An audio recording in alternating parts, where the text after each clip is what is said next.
you want your splits to look like this, but they look more like this, then don't worry, keep watching, I got you. Here are 5 exercises to help improve your splits. So let's get right into it. The first exercise is going to be targeting the hamstrings, and all of these exercises are going to be active flexibility exercises. So to start out, you're going to crunch down into a kneeling position, and then you're going to stand up, locking out the knees, making sure you're keeping the legs as straight as you possibly can get them.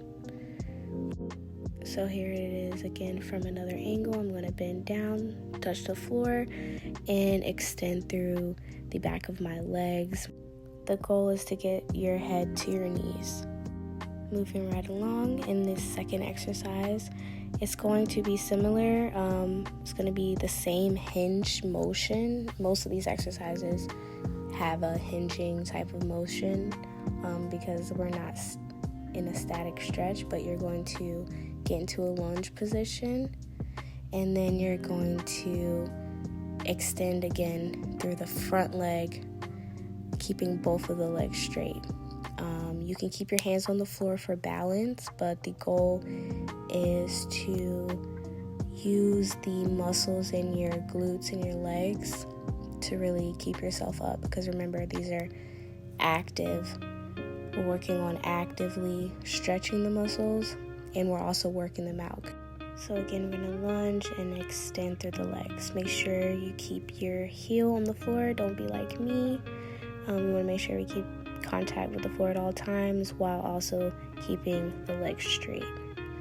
You can goal is to touch your chest to your leg or your face to your knee. But you can work on that over time if you aren't that flexible yet. Just keep working on these exercises and you'll get there eventually. So you can do as many sets as you like of any of these exercises.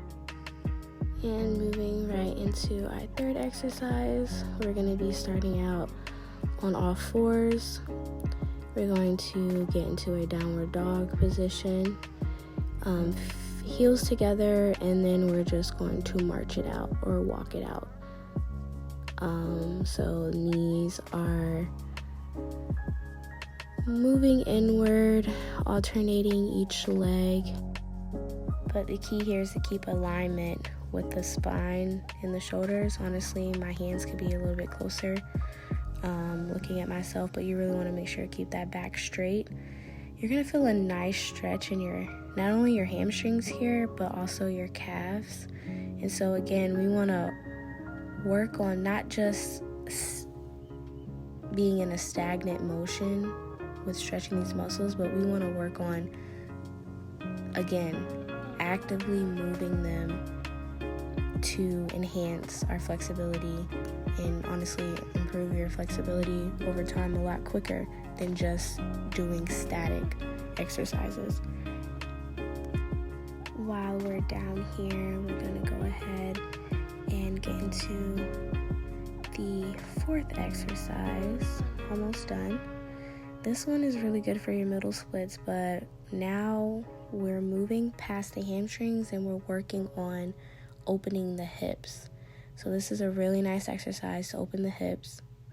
And normally this would be a static stretch, but we're going to make this an active flexibility stretch and include a hinging motion. You can use the pole for stability if you need it, but I'm going to put my hands on the floor. So again, I'm going to get comfortable. I'm going to use my elbows to push my knees back. I'm going to make sure my feet are pointing out. And then I'm going to push through the legs, turn my feet forward, and I'm going to push back through the hips. So you're going to see I'm going to do that here. Feet come forward, legs back, and then we're moving back down into the same position. So we're working on opening the hips, closing the hips. You're also going to feel a stretch in your hamstrings as well. And from another angle, this is from the back. So again, I'm using my elbows to try to push my knees out as far as I can get them. And then I'm going to hinge at the hips, rotate the feet forward, and repeat that same motion here, as you can see. And just keep in mind, most of your middle splits are going to focus on hip opening exercises. Anyways, moving right along, now we're going to focus on the hip flexors, or the front of the quad muscles, like so, because again, all of these are required for your front splits. So for this exercise, you're going to get into a lunge position. Knee is going to be resting on the floor. You can use a block or a mat or a pillow for more comfortability if you don't want to use the floor. The arm is going to come underneath the knee, like so. And then you're going to just practice doing a couple push-up motions here. But it's also going to be a hinge position. So as you can see, that front leg is going to straighten, and I'm going to hinge my hips back, and then I'm going to come forward. And then you can add a push-up position here if you want a deeper stretch. I'm going to move on to the other side. And again, I'm just going to repeat the same process. I'm going to get into a lunge. Arm is going to come underneath the leg. Knee is going to rest on the floor. And I'm just going to repeat that same hinging motion. That is the last stretch, you guys. Thank you for watching. If you enjoyed this video, don't forget to like and subscribe. I will see you all in my next video. Bye.